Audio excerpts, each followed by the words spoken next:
And then, do we have any changes to the study session agenda? Anybody? I have no changes, Mayor. Thank you. Look, we have a whole group coming in. We'll wait for them to be seated before I go on. Please, I'm having a little technical difficulty here.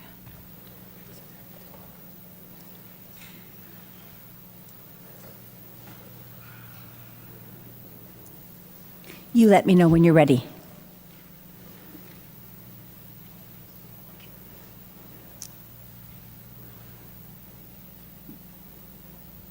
I'm ready when you are, Mayor. Thank you so much. And then will you please read the statement of participation?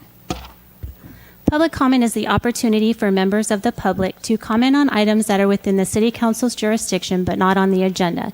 Because of restrictions contained in California law, the City Council may not discuss or act on any item not on the agenda, but may briefly respond to statements made or ask a question for clarification. The mayor may also request a brief response from staff to questions raised during public comment or requests that a matter be agendized for a future meeting.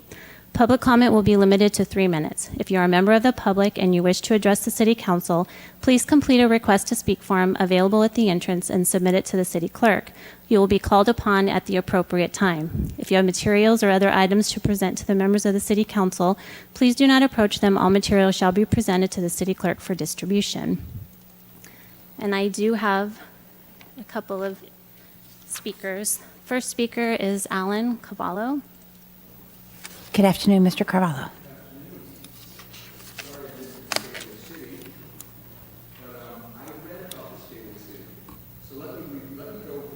Things you have to be aware of. I'll tell you that I am concerned and disappointed with the state of this city. Starting with Mr. Ernesto. Wow, did you actually lie to the voters when you stated on the local news that you paved the back alley costing taxpayers $124,000 was not motivated by increasing the value of your property? You said you weren't selling. Well, you did sell it. And you, Mr. Ernesto, going to allow the lawsuits pending to be paid for by taxpayers? Are you willing to be accountable to not actually living in your district, but actually living in your girlfriend's district? And then to top it all off, did you really go to your friend Corwin DeVos, who was demoted from sergeant to officer in late 2023? Did you actually ask the police to research a department that you had no respect for, leading the police union to post a billboard against electing you in office? So you used Mr. DeVos to find out information about your political opponent, information that was designed not to build you up as a worthy candidate, but to propose hurting your upstanding member of our community, a pastor who helps feed the hungry. When you profited by selling your restaurant after telling us that you were not selling it for the reasons of the repaving, and how did the back alley paved without full approval of the council? I would like to know that. And let's talk about sending our city funds flyers that were clearly one-sided, supporting the entire city's desire to do away with vacation rentals. Should we blame the city attorney who is supposed to protect our city from lawsuits but clearly caused our city to now be presented with over $30,000 in fines by the FPPC? Might this be the perfect time to fire our city attorney, who is paid a very hefty salary to find a city attorney who actually protects our city from lawsuits? One-sided flyers supporting a ban on vacation rentals without a fair opposing view? Last time I spoke to this chamber, I praised your efforts to handle the marijuana odor. But what did you do? You didn't enforce the laws. You created the laws, but you actually you put a moratorium on further. You didn't stop it. You could close the place down right now, and you haven't done it because you don't do it. You just don't do it. Every single one of you is trusted your city manager and your city attorney to guide you through the legal landmines and protect us from lawsuits. But you unfortunately rely too heavily on the city attorney to think for you. You are all capable of intelligent people who should have done your own due diligence to research potential criminal activities. And are any of you willing to step up to the voters and admit that you're just not doing your job? You are not voted into office to go along to get along. You are voted in to protect the voters, to never tell lies, or half-truths, or coerce the voters to vote the way you all wanted to on vacation rentals or anything else. Do you still think, Mayor and council members, that our city is in good hands like you said yesterday? I don't think so. I'm very concerned. I'm really very I'm sorry, concerned. your time is up. Thank you very Thank you. much. Next speaker, please. I don't have any other requests to speak forums, but if there's anybody else here in the council chambers that would like to provide public comments on any item not on the agenda, please raise your hand. I do have some to read into the record Thank that we you. received that were written comments. Please. I received a public comment from Michael Hayes regarding the California Fair Political Practices Commission's case number 2021-00156. I also received a public comment from David Kozlow regarding the California Fair Political Practices Commission's case number 2021-00156, and another comment from David Trapani providing comments regarding the sanctions of the FPPC on the city. And that's all I have for this item. Thank you very much. Will you please help us start our study session by talking about the 2025 Citywide Speed Limit Survey Results Review? And I believe, I'm sorry, it's Armando. I thought it was you, John. I was pointing at you. Hi, Armando. Good afternoon. Good afternoon, Mayor, Mayor Pro Tem, council members. Today I'll be presenting the results of the city speed study. Let's begin by looking at the background behind this study. As required by the California Vehicle Code, cities are mandated to establish a speed limit for roadways. Can you with put your speed- microphone closer to your mouth or your mouth closer to the microphone? Okay. As required by the California Vehicle Code, cities are mandated to establish a speed limit for roadways with speed over 25 miles per hour based on an engineering and traffic survey conducted by a registered traffic engineer. This is to certify that the speed limits reflect the actual conditions of traffic and the roadway.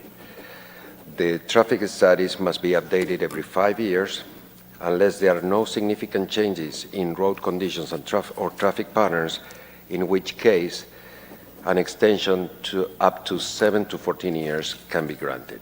The last city-wide speed survey was completed in 2019. In addition to the standard provisions, there have been some updates in state law that impact how to set speed limits. On October 8, 2021, Governor Newsom signed into law Assembly Bill number 43, the Traffic Safety Bill, referred as AB 43. This bill introduces several important changes, like local agencies now have more flexibility to set speed limits on non-state highways, especially in business activity districts. Speed limits reductions are now possible based on factors like safety considerations, the presence of pedestrians like children, seniors, or individuals experiencing homelessness, and also the surrounding land use of the roadways. The law also extends the validity of the engineering traffic study for speed from 7 to 14 years. Getting into the actual process of the traffic study, the engineering traffic study for the citywide was conducted by Albert Webb and Associate. In November of last year, City Council authorized the traffic study. Albert Webb prepared the 2019 citywide traffic study, and the scope of work was to review that study, conduct speed radar survey and 24-hour traffic counts, obtain collision reports from the California Highway Patrol statewide integrated traffic record systems, SWITRs, and prepare the speed survey report. In our speed survey report, 75 roadway segments were evaluated. 11 roadway segments are recommended for speed limit modifications, and the proposed speed limit modifications are based on prevailing traffic speed, collision history, roadway and traffic conditions, surrounding land uses, including business and residential density, proximity to school zones, and safety of bicycle and pedestrians. I completed here the general points of the study, and now I'm going to introduce and hand over this presentation to Nick Lowe, the traffic engineer for Albert Webb, who prepared and is going to talk about the required methodologies, findings, and recommendations for the speed study. Thank you, sir. Good afternoon. Good afternoon, Council. My name is Nicholas Lowe. I'm Deputy Director of Traffic and Transportation at Albert A. Webb Associates in Riverside. We've been working with the city for quite some time now, especially with John Carell and now Armando, so we're happy to be here. So as Armando said, speed zones are established to protect the public from unreasonable driving behaviors, or reckless driving, right? So we've all seen them going down the street very fast. But how speed limits are calculated they're set at or near the 85th percentile speed. So all the streets are surveyed by radar and logged to see, and calculate what the 85th percentile speed is. So we're trying to cut out that top 15% of fast drivers. That's to conform to the greater majority of the motorists and see what's essentially reasonable and prudent for each roadway. California Vehicle Code allows us to take into account prevailing speeds, accident records, traffic volumes, roadside conditions, and residential density, like Armando said, for residential districts. And then we're allowed to also take into account pedestrian, bicycle facilities and safety with the AB 43 law that was passed. We used the 3 years of data from 2021 to 2024 of the Switter's traffic system from CHP. This gets all reported collisions within the city. And so we went through that process to filter out all collisions within each roadway segment and did a calculation for collisions per million vehicle miles. And these are the statistical factors that we primarily use to make judgments on the speed. So 85th percentile, obviously. The 10 mile per hour pace range, which is the 10 mile an hour range where most of the vehicles are. 50th percentile, which is the median. 15th, which is the lower speed range. And then the percent of vehicles within that pace range. So kind of try to see where most of the vehicles are, if there are within that pace range, and try to make that speed limit hopefully within that pace range. Obviously, because the more difference you have of vehicles going too fast or too slow, that can lead to more collisions like rear ends. So the California MUTCD, the Manual on Uniform Traffic Control Devices, allows us to round up or down the 85th percentile based on these factors. And then now AB 43 allows us to take additional reductions, which most agencies are in favor of, reductions, for certain situations. Here's a summary of the roadways that we are proposing to change from current. So Date Palm Drive from 30th to McCallum has an increase. McCallum from Date Palm to Duval has a decrease. Mountain View Road has a reduction.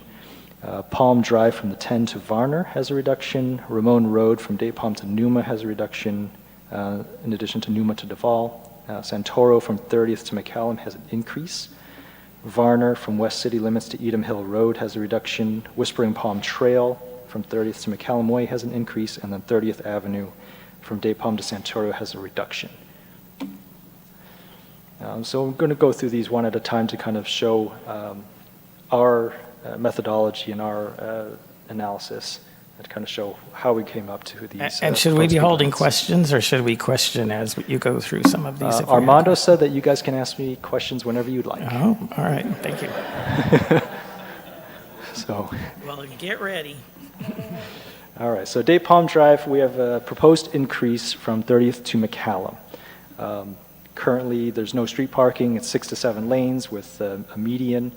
There's 2 signalized intersections at each end. The currently posted speed is 45 miles an hour.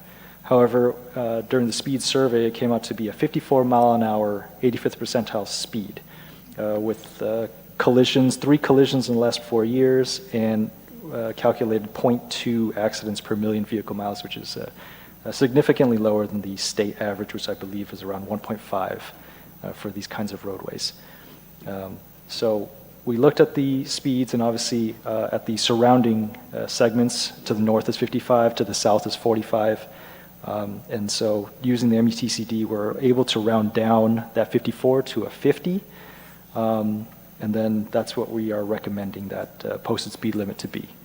All right, so let's look at this segment, how it really is. So there is sidewalk completely along the west side. It is used for pedestrians. It is near residential areas, a church, grocery store, restaurants.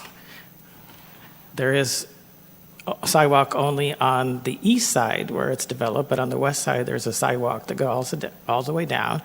This whole section of Date Palm, and at some point we'll talk about all of Date Palm, but this whole segment of Date Palm is used by bicyclists to ride on, even though there is no bike lane.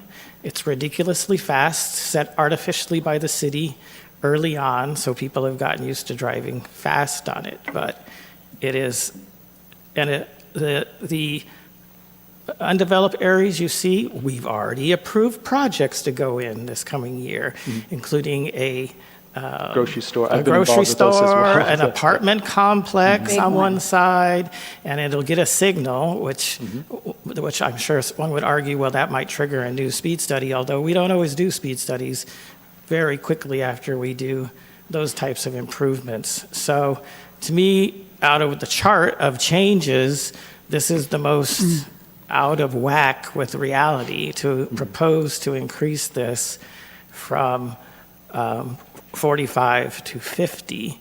And there's a lot of factors that I believe we have leeway in and we have taken those in other segments of the study, Right. but somehow they're ignored in this part. So I don't know if there's a question with that, or if it would be a recommendation that you go back and look at some of these segments again, and we'll talk about some others, but Yeah. out of the ones you're proposing a change, when I saw this one, I thought this is just ridiculous for what's going on and what's the reality of today is to be proposing to increase the speed limit on this section.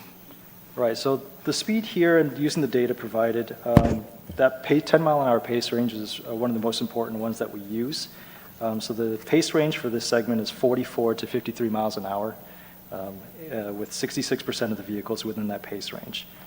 So a 55 mile an hour, or 54, which is the 85th percentile, outside that pace range, so obviously it makes sense to round down to 50, and 50 is essentially pretty close to the middle of that pace range. And so... So what about 45 the extenuating factors that you use in other roadway? Right. I can So- go through here and point out some other ones where you have high speeds, but you have extenuating factors that you rounded way down on. But for some reason, this one is not looked at that way. And the facts that you state are not correct. There is sidewalk completely up and down the west side that the city installed, and it is used by pedestrians. And this segment is used, there is no bike lane, there's no other way to ride your bicycle unless you're going to ride on the sidewalk, so people ride it on the street. So you do have bike traffic. It is bordered by residential areas, not right on the street, but Right. but for blocks and blocks and blocks on both sides, there are pedestrian or residential areas. There are schools nearby. So where are those factors being considered? Right, because most of this segment here is undeveloped, and I know you mentioned the future developments, so we can't take those into account right now, and I know you mentioned doing future speed surveys, but for right now, most of that is not developed. The homes are not, directly, and they do not have direct access to. Yeah, I'm Date not Palm, so they have proposing it to kinda be get a around. residential area, but Right. what about the bicyclists and the pedestrians and the sidewalks that you have incorrectly stated, the sidewalks? Yeah, we have sidewalks exist in developed areas, but yeah, if there's a new sidewalk that has gone up and down Date Palm, we can revise that. Yeah, probably about but- 6 years ago, Oh. 5 years ago, the sidewalk was put in there. Yeah, we'll take a look at that. And Wendy is taking notes for me. But yeah, We thought this was a good location for this round down, but not an additional round down from 50 to, or from 55 to 45 as well. Currently, this can be almost like a transition area between those two segments, from 55 to 45. So let's talk about the 55 segments. Yep. Although you're not recommending them for a change. So they're pegging in right around 55 for 85th percentile, but the median's closer to 50. And the reason that people are driving 55 there is because that's the speed limit. But it's very tight, again, bordered by residential areas. There's a little teeny strip on the west side that's undeveloped.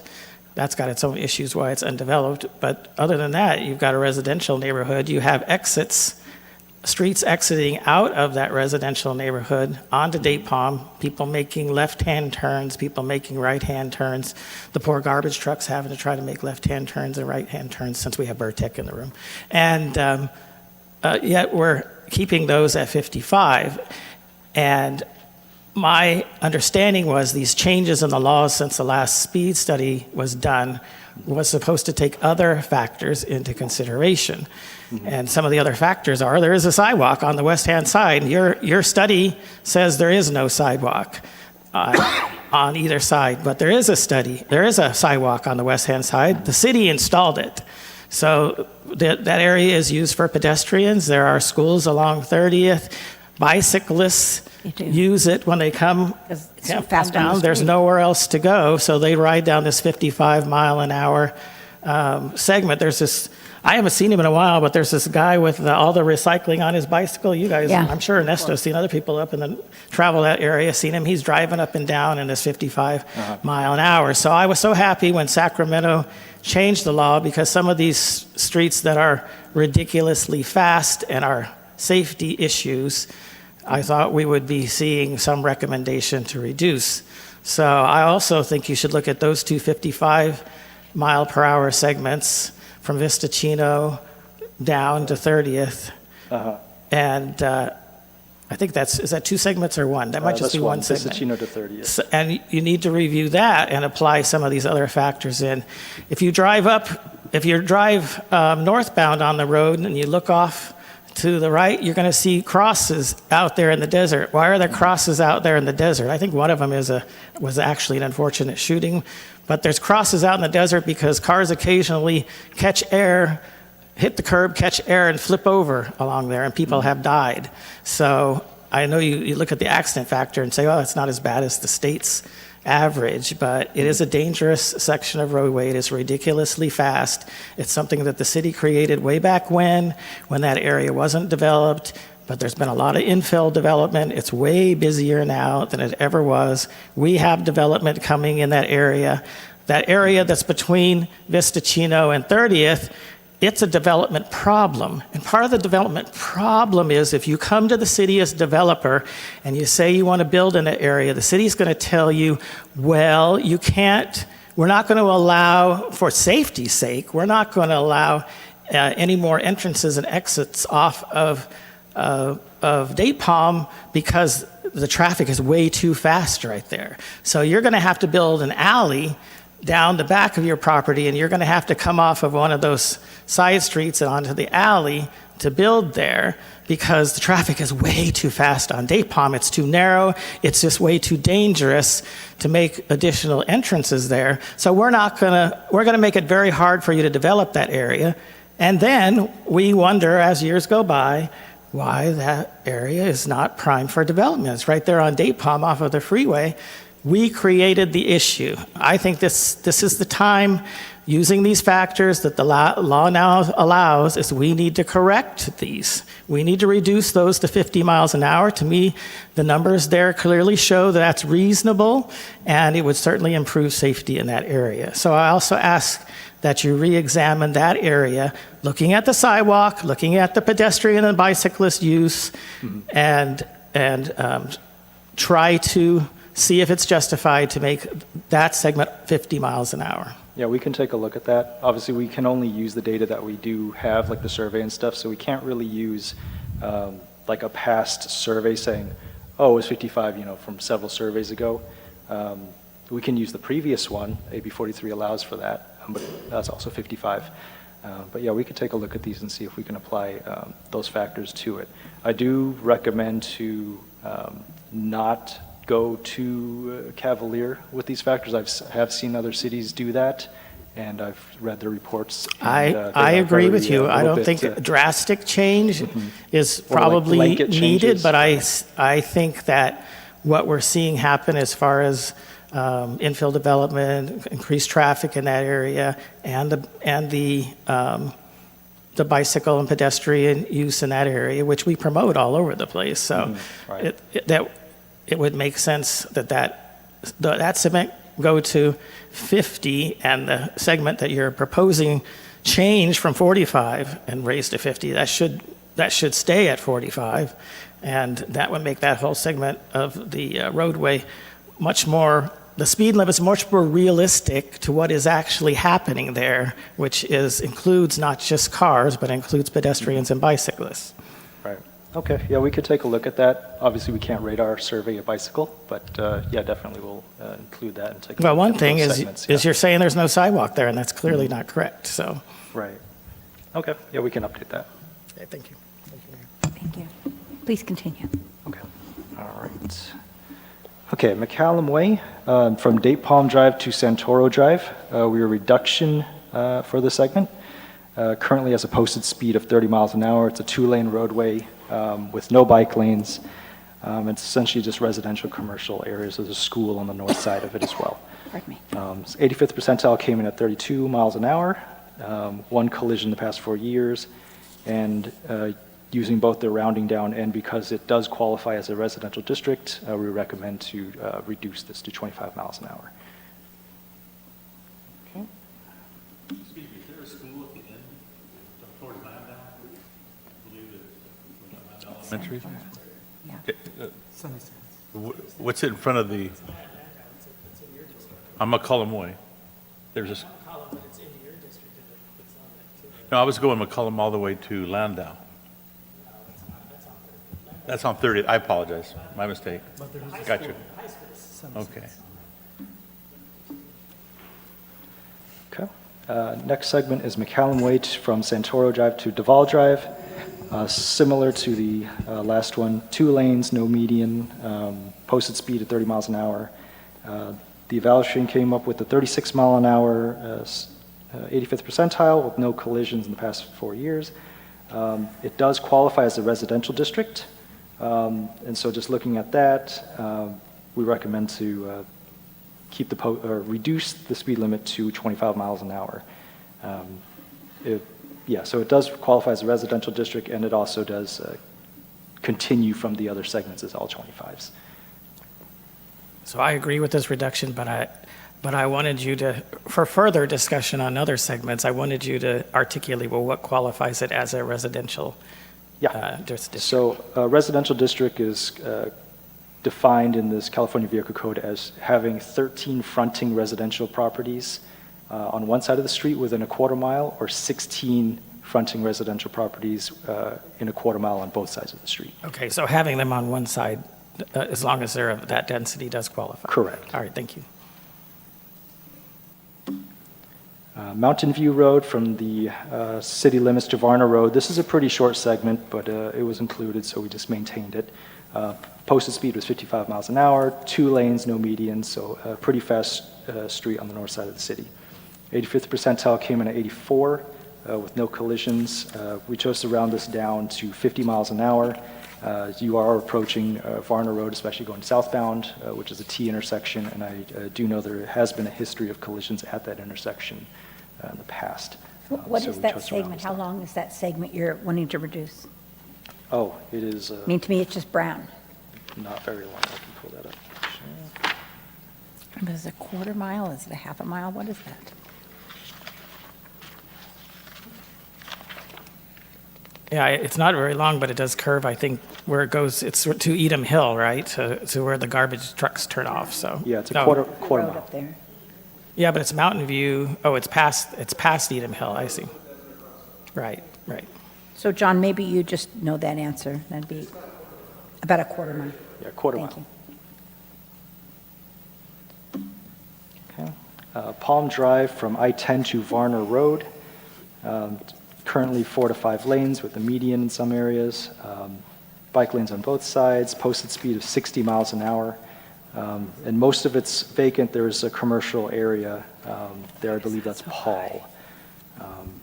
So 85th percentile came in at 61 miles an hour with 2 collisions in the last 4 years. So we used the 85th percentile and the pace range and came up to the conclusion of reducing it to 55 miles an hour. This would be a good time for you to help me understand this. Yes. If we didn't have any street signs for how fast you could go, everybody'd drive like a bat out of hell. So we put some standard on it, and then we say, oh, they drive faster than that, so we should raise the speed limit. It seems really kind of like backwards day to me. Well, how the MUTCD and the California Vehicle Code state how these surveys are done and how speed limits are posted and conducted and determined is that you're getting the speed of the vehicles, you're getting the speed that vehicles feel or drivers feel comfortable on. So whether it's posted at 55 or 40, if they're comfortable going 60, that's the 85th percentile speed, and that's how it's But if it's raised. not posted, maybe they'd go 80. Right, if they're comfortable going 80, correct, then it And could so be, then would you all obviously look can't at that and post say, 80. well, gee, most people go, really fast, so we should set the new limit really fast. And that's probably, in my opinion, not in the best interest of our people. Correct, I agree with that. That's the old California Vehicle Code statement for the 85th percentile. That's what's been used. I think this AB 43 might be a step towards, changing that. But I think it's Yeah, one of the small and I'm not steps. trying to shoot the messenger, but I felt I needed to say that out loud for other You're people to making a hear. good point, because we've been held prisoner in some ways to the 85th percentile for a while. But now we're able to consider other factors. And so that's why I think it's really important. We look at some of these segments that we might say, oh, well, it's been that way a long time. And yeah, they drive really fast and we have accidents, but it's been that way a long time. Well, and that's how fast it's been posted, and they've gotten used to driving that. But we're supposed to be looking at what's safe and the best speed limit for those, and considering factors like safety, bicyclists, pedestrians, and other things. So that's why I'm introducing, and I'll be talking about another segment that, that we really need to, besides the 85th percentile, which has been frustrating because that's they go a little over the speed limit, so then we tend to raise it up 5, and then and then they go a little over that in a few years, and then next time we do, we raise it up 5, and then until it hopefully does reach some crazy maximum usually. 65. Well, I'm saying, roadway segments, there is some crazy maximum where enough people will say, wow, this is just way too dangerous. But that's not in the best interest, at least in my opinion, and I think many of my colleagues would agree. That's not driving as fast as you can on a roadway is not necessarily in the best interest of the safety of our people using our roadways, and especially our bicyclists and pedestrians. Keep going. Ramon Road has a reduction from Day Palm Drive to Numa. 6 lanes with a raised median with left turn pockets. Posted speed is 50 miles an hour currently, surrounded by commercial areas on both sides.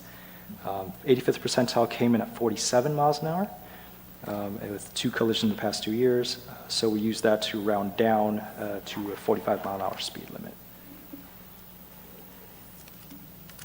Similarly, this is the next segment here from Numa to Duval on Ramon Road. Posted speed was 50 miles an hour. 85th percentile came in at 53, significantly faster than the previous segment.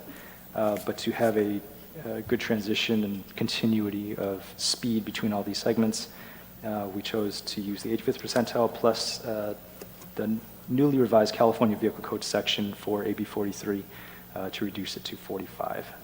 There's obviously residential land uses around there, commercial, there's a cemetery, and then there's I believe that's the county building on the north side. Santoro Drive from 30th Avenue to McCallum, we are proposing an increase. It was currently posted at 25 miles an hour. There was no previous speed survey done for this roadway segment. We believe it was probably because it was incorrectly considered as a residential street, but it's not. There are no homes fronting this road. 85th percentile came in at 42 miles an hour with no collisions on the segment in the past 4 years. So we rounded down, plus using the AB 43 revisions to post a 35 mile an hour speed limit at this time.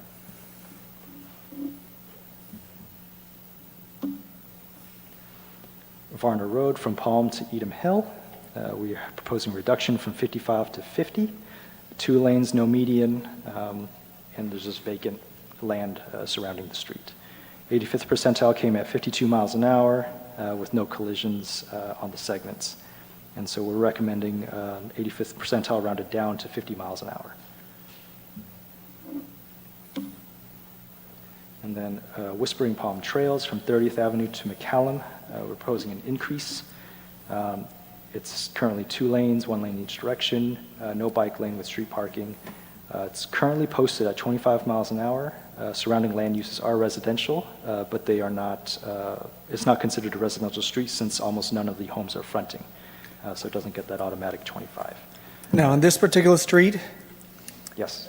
right now that we're doing actually, I believe, we're working on plans that will have bike lanes all the way from 30th all the way down to Dinah Shore. And this is in my district, and I actually have walked every inch of this street. And even though I believe the traffic study that was completed, when you actually walk and you're going to cross the street on foot, the vehicles do go pretty fast. And my number one complaint from residents regarding speeding vehicles, and the only street that, one of many actually, but the one that has the most requests for speed bumps is actually Whispering Palms. So in this one, I'm not in agreement for those 2 reasons. One, I believe is too fast, and another one is we have future bike lanes coming on, and we have a school. A lot of kids do walk to Landau School, which is on the street from there. Right, and we were notified by engineering that there is that future project coming in. But like I said before, we can't take future projects into account. We have to just look at existing conditions. But So we do That would be that short. project is grant funded, so let me ask our Public Works and Engineering people. We applied for a grant, and we had to, of course, as part of the grant, speak to those roadway segments as to what they are, and I'm sure that included their posted speed. And we were approved so that this is a class 3, is it bike lane, where the whole street is taken up? See, I had to, that was hard. And so the whole roadway becomes a bike lane. So how does this affect our grant and our ability to complete our project if we abandon that 25 miles an hour?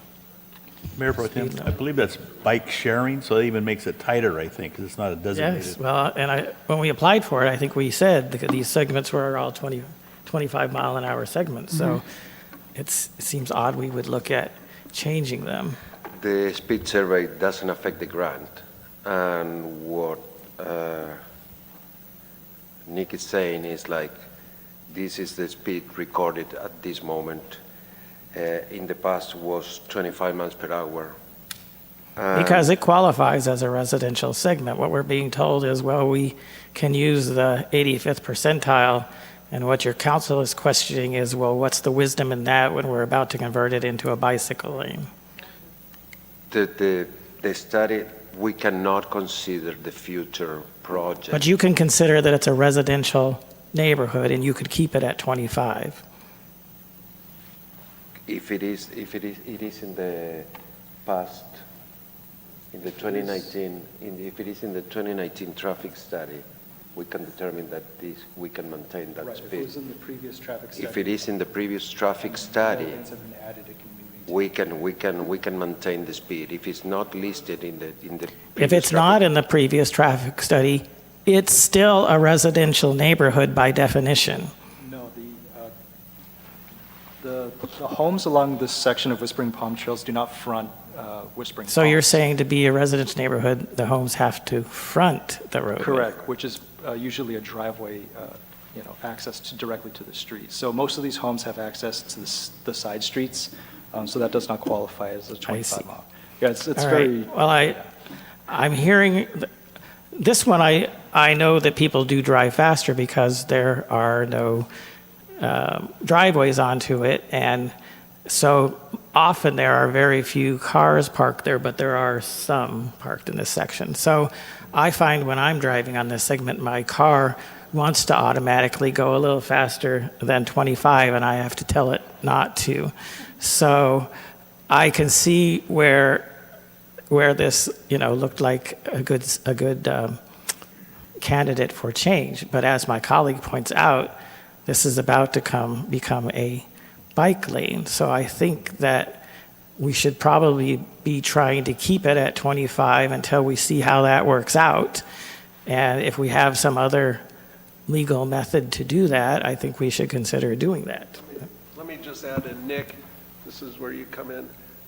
If it was to remain the same, what's our ability to ticket and provide enforcement? Because So everything we here is all our know the ability. argument that you can't use LiDAR if it's not part of the speed survey, but the law has changed and he can consider other factors to make it part of the legal speed survey. So ideally, these things we're talking about today will become part of the legal speed survey if they are approached in the proper manner, because there are many other segments, some of them you've already talked about, where the 85th percentile is somewhat higher than what the recommended speed is, but you have found other factors to make them part of the speed survey.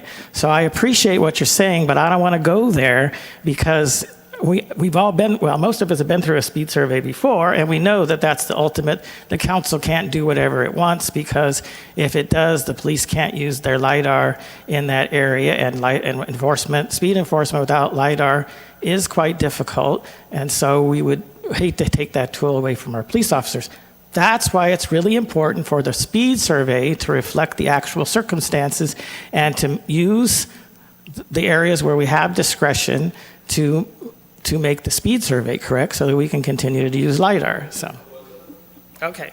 I'm with you, but while we're talking about, well, what are the legal ways to, and that's why I'm calling it the legal ways, what are the ways to include this by re-looking at the segments and its uses from the knowledge that we have, and we represent the people that live in these and work in these areas, then, we should be trying to do that. Only if we can't do that do we come to the ultimate choice, well, do we want to still lower on the sign the speed limit, knowing that it will be a problem for law enforcement? Yeah, and I don't believe this segment was included in the previous speed surveys because it, like another segment, it does look like it's residential, so it was posted at 25, but technically it does not qualify.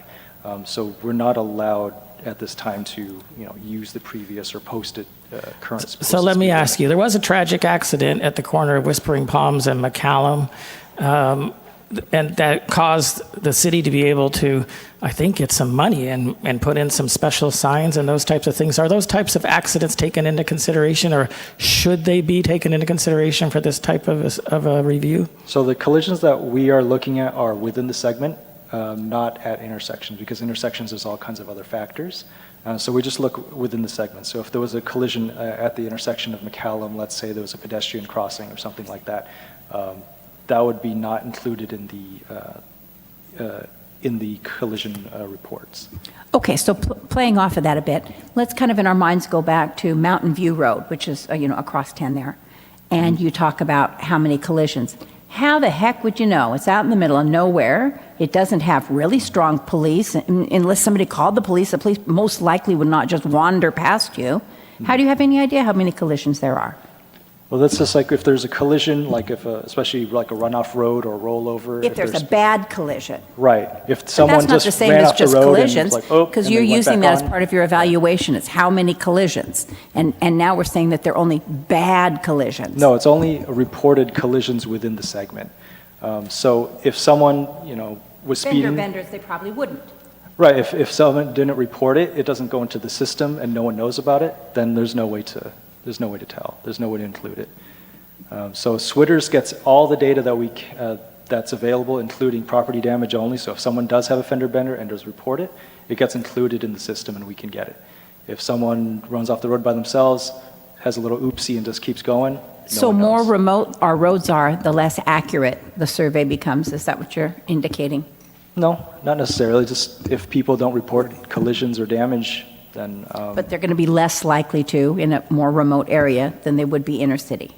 Or maybe they wouldn't report it inner city, but a police officer would just come by at that same time because they're around our roads a lot. it could But be. they're Or not if they over don't there. have insurance or something, you don't want to report it, then yeah, that's the problem with there's just so many people, there's so many areas. Well, it's impossible to get perfect data out here. Yeah, but we're determining the speed survey based on, that's one of the Right. 4 areas you're looking at, the number of collisions in the past 4 years. Right, it's the data that we have, or that's possible. Like, I'm sure it would be great if everyone had perfect data, but unfortunately, that's not possible at this time. I hear what you're saying, but that same argument is made on why it's okay to go faster on a road because we haven't built the apartment complex yet, even though it's already been approved and they've got their permits. I mean, once you've been approved and got permits, you're pretty much building, right? But we say, well, we can't count that because they haven't built yet. I think perhaps we should think more broadly. Thank you. Any more questions at this point? Okay, sorry, go ahead. All right, so that was Whispering Palms. And then we have 30th Avenue from Date Palms to Santoro. This is a reduction from 45 miles an hour to 40. The 85th percentile came in at 40 miles an hour, and we think this is a good speed to maintain. This is right next to that Santorio segment that we were talking about, and essentially is between a 35 mile an hour zone and a 45 mile an hour zone to the east. So this is a good transition between there. Yes, with the school and a city park also right in that same on segment. the So north yes, side. I agree, a reduction there is a good idea. So,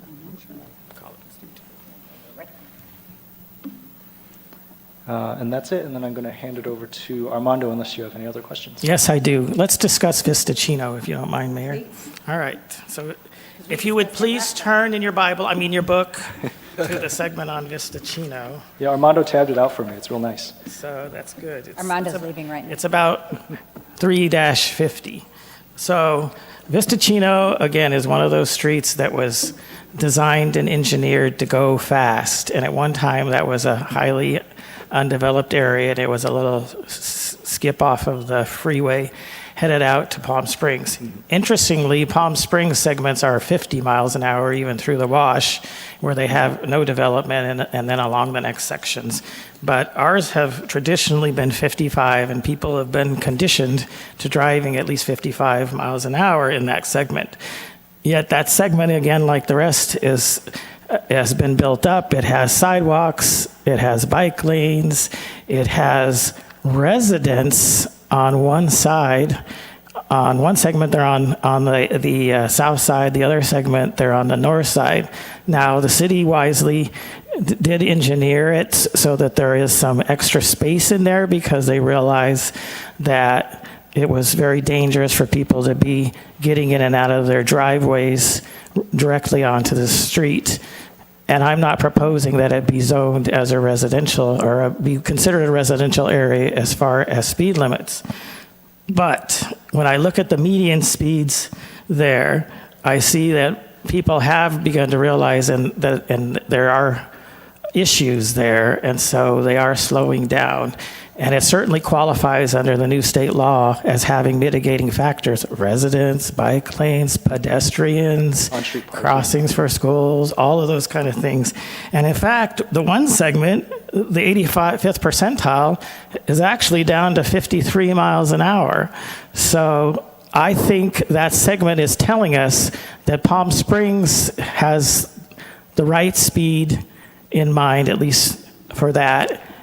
It should be 50 miles an hour. It's ridiculous to me. You get off, it's 55, you get right to the wash, and it's 50. and 50 is a much more reasonable speed. It's still tricky, and it still won't be the safest speed in the world, but we do want people to be able to move at a reasonable speed through there. It is very well engineered and maintained. So I would ask that you go back and you look to apply some of these mitigating factors and consider a reduction in those segments to 50 miles an hour. Yeah, we could take a look at that. I know the segment of Palm Springs over the channel, or over the wash, if you will, it's a lot narrower, so it does lead to lower speeds of 50 miles an hour, but definitely we can take a look at that. Just looking at the data here, the pace range of 50 mile an hour speed limit would fall within the pace range as well. So there's a good shot. And it has that many, would work. many mitigating Correct. factors that are now able to be considered, so. Correct. I would recommend you look at that. And I just to orient myself, is that the north side, would that be where the CV link comes out onto Vistachino? Is that? Well, that's impossible. That's impossible, but- on the other side of the bridge. Right, but I mean, that's where it is? Okay, because that's a highly congested area. Okay, thank you. It's much more built It's- up as yeah. it, and even in the neighborhoods around, they're much more built up. Right, so. there's only a couple So, vacant spots, I think. And especially if we're only going to do these every 7 to 14 years, I really think the data and the mitigating factors, this is really a good time to review that for 50 miles an hour. So. Thank you. Okay. Any other questions? Not at this time. Cool. I believe Armando is going to... Okay, so Mayor and Council, this doesn't come for actual action until the next meeting, so this will give them an opportunity to investigate and adjust per your guidance on this, and that'll be included when it comes back to you. But you get fiscal impact. Yay, The you. fiscal impact, we have minimum fiscal financial impact with the implementation of the street speed study. Remove, replace, and/or add new speed limit signs will be funded by public work maintenance budget. It aligns with the 5-year strategic plan. Goal is safety. Object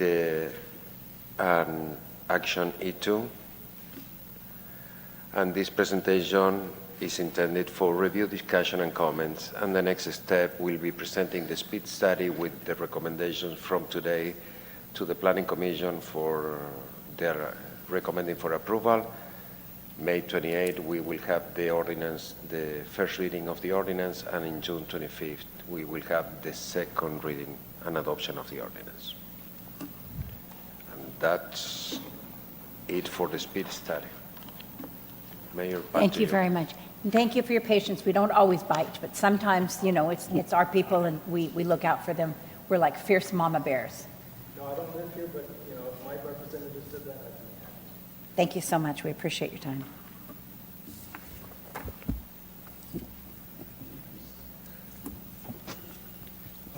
Do we have public comments on this? I don't have any request to speak forms for this item, but if you're a member of the public and you wish to provide public comments, please raise your hand. You can come forward and please state your name for the record.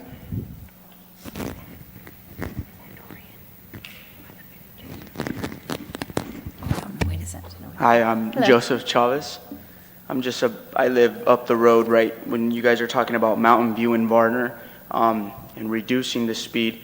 That road is very dangerous. I mean, I drive it every day. There's a big pothole there that keep hitting, and every time they come and patch it, it just keeps coming back again. So when addressing Varner up onto Mountain View, like you said, there's not anybody out there but it's a main focal point for Desert Hot Springs and Cathedral City. So as we're driving by to connect the two cities, it's very difficult and dangerous. And then when they close down Gene Autry, when the wind is there, then now you are forced to either take, another road or go by Mountain View and Varner. And that road is very dangerous. And so I'm just noticing that we're, with the reduction here, if that can be taken into consideration as well, I would appreciate that. Thank you, Joseph. Thank you very much. Are there any other members of the public that you wish to provide comments on this item? I see no hands raised, Mayor. Thank you very much. Then we'll, Sorry. Yes, I have a copy. Did we not have written comments on this item from Bob? Oh, Oda? I'm sorry, we do. Mr. Bob Oda provided comments related to the citywide speed survey study. Thank you, Mayor Pro Tem. So our next item is the annual rate increase request for solid waste and recycling collection for residential, commercial, and roll-off services. And here's our Public Works Manager, Deanna Prescroft. Ms. Prescroft. Hello. Good afternoon, Mayor, City Council members. I am Deanna Pressgrove, your Environmental Conservation Manager for the City of What did I Cathedral call City. you? Our Public Works No, Manager. I'm that too. She's Right all now, those- I'm your environmental. She's all those things. I got a and couple more. of titles, And yes. more. Let's get to the full page here. All right, so this afternoon, I'm going to present the annual review of the rate increase that affects our residential, commercial, and industrial accounts. And this is in accordance with our franchise agreement, that annually we review the CPI increase to the rates, which from 2024 to 2025 was 4.43%. Now that is based on the CPI for water, sewer, and trash collection services. In addition to that, the County of Riverside has also increased the cost of disposal at their county landfills, which went from, or is going from $64.48 to $67.33 per ton, and that is effective July 1st, 2025. And then the annual net recycling adjustment, which is adjusted based on several components associated with recycling, such as processing, transportation, and recycling commodity prices. Now, how this affects our customers, a commercial customer, a standard 3-yard roll-off or bin is our average for most of our Cathedral City customers. If approved, the rate increase on a 3-yard bin serviced one time a week would be $9.46 per month, effective July 1st, 2025. Burtech bills commercial accounts directly. And as you'll see here on the chart, this gives you a breakdown of the 2 through 6 yard accounts and what the proposed increase would be. How this affects our residential customers, the residential tax roll rate for calendar year January through December 2026 would see an increase of $1.63 per month or $19.56 annually.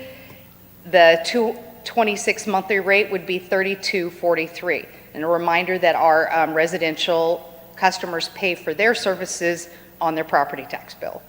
Now, if you're a new customer, you're billed directly until we can add you to the property tax. Residential comparison, this gives you some City of Coachella, Desert Hot Springs. La Quinta and Indio show slightly lower than us, but that excludes the UUT. So if you minus the UUT out of our rate, we would be closer to La Quinta and Indio. And tell the people watching what UT is. The utility User's tax. Thank you. And what do our customers get for the rate that they pay?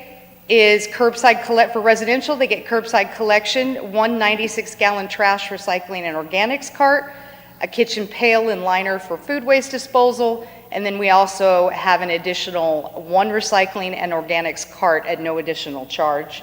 You get 4 items each week. For bulky item pickup, that applies to our multifamily, our residential, and our commercial. We also have special services provided for our disabled, and we have a holiday Christmas tree recycling program. Multifamily, again, we do not charge any additional fee for any of these programs. Multifamily and commercial recycling program, we do signage, brochures, SB 1383 on-site waste and recycling audits. Cathedral City's environmental education program, which includes scrap gallery programs, the garden and composting programs, which we have at our schools and our 55 and older communities and our Boys and Girls Club, and our very popular community shredding events, which are the first Saturday of each month, October through May. Plus, we also have carts at our 55 and older communities, so our seniors do not have to come to the monthly events. They can shred their papers on site at their community and the city covers the cost for that service as well. We have our weekly Tuesday events, which is for unwanted medications, sharps, electronics, tires, and batteries. We cover the printing of our refuge and recycling guide, plus the community mailers that are mailed out twice annually and will be bigger this next year. Thank you, Additional ma'am. programs include our Water Smart landscape grant program, which applies to our residential customers, plus our HOAs, monthly residential street sweeping program, illegal dumping collection program, and then our community assistant cleanup program. Can you just tell me a little bit about the Community Assistance Cleanup Program? Oh, we have quite a few. So we will work with code compliance. This is just one example. We'll work with code compliance if they identify a low-income or senior property that needs help with assistance. We will partner with them. The property owner will provide the labor. We will provide the roll-off. We have a blow sand assistance program for Ventura that bumps up against the wash, where again, that's a partnership between us and the resident. We provide the roll-off, they provide the labor to put the blow sand into the roll-off, and then we cover the charge for the disposal. We also do programs like Bike Pass. We have a nice group that likes to annually go up and down our wash on our back path, and they will clean up the area. We provide the rakes, the bags, and gloves and everything for their disposal. They'll do like a Saturday event, and we just have them place the bags out along the path when they're done, and we come pick them up on Monday. We also do Date Palm Country Club and some of our other senior programs where we do hazardous waste and e-waste collection quarterly, where we'll put out pallets and signage, and then they'll do like a community cleanup. They'll put everything in the lot, and then we come and we pick it up. Cimarron Cove also does an annual garage sale, and we do the same thing where we put out signs and pallets for all the stuff that hazardous waste, tires, electronics. We put it out there for the day of the event. The residents put it there, and we come pick it up later. Thank you so very much. You sound like a busy beaver there. Yeah, it's a lot. It's very popular. And we expand on it as people come up with new ideas or groups want to come and say, well, we're doing this, then we'll work with them to help provide it. Because normally it's the transportation of the waste that is the biggest deal. They'll help pick it You can up, find the but then they don't volunteers, know, they can't, where do you take it from there? And we can handle that. It's easy for us. All right, so how does this affect our residential customers? For calendar year 2025, the rate is $30.80. If approved, the residential property tax roll rate for 2026 would be $32.43.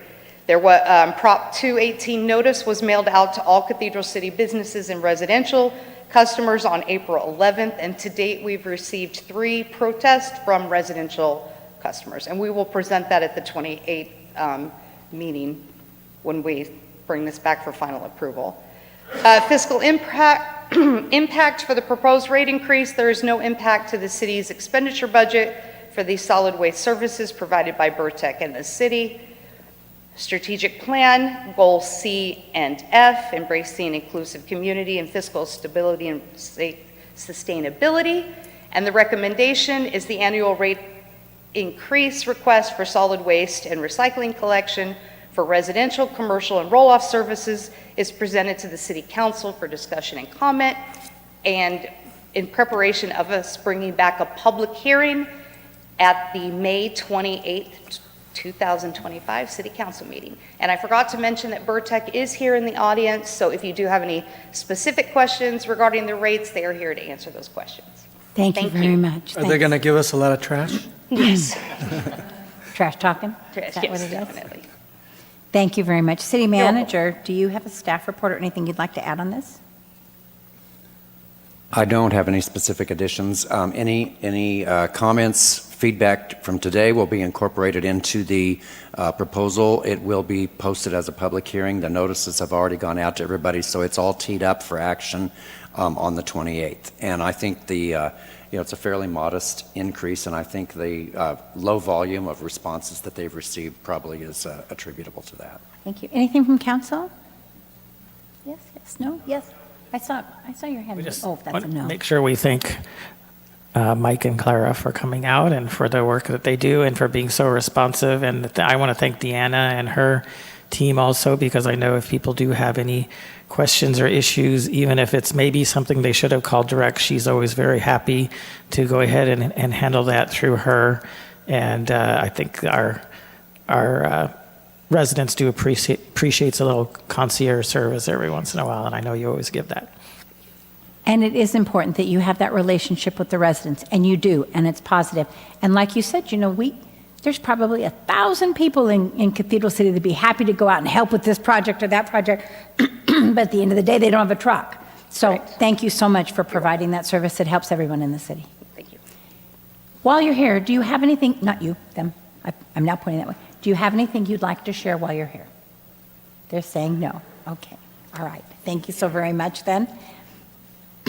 Then that is the end of our, oh, I'm sorry, do we have any public comments? I do not have any request to speak forms for this item, but if you're a member of the public and you wish to provide public comment, please raise your hand. No hands. And I see no hands raised. Thank you so very much. So we are adjourned until the 5:30 meeting. Thank you all so We very much. have closed session. Yeah, do we have closed session items? Yes, we do. We have two. So, Mr. City Attorney, will you please read the closed session items? I'd be happy to do that. We have two closed session items today. The first is a conference with legal counsel with regard to one item of anticipated litigation.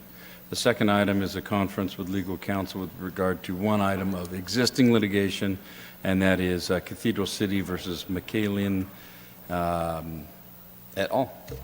Thank you. Then we will see you folks after closed session.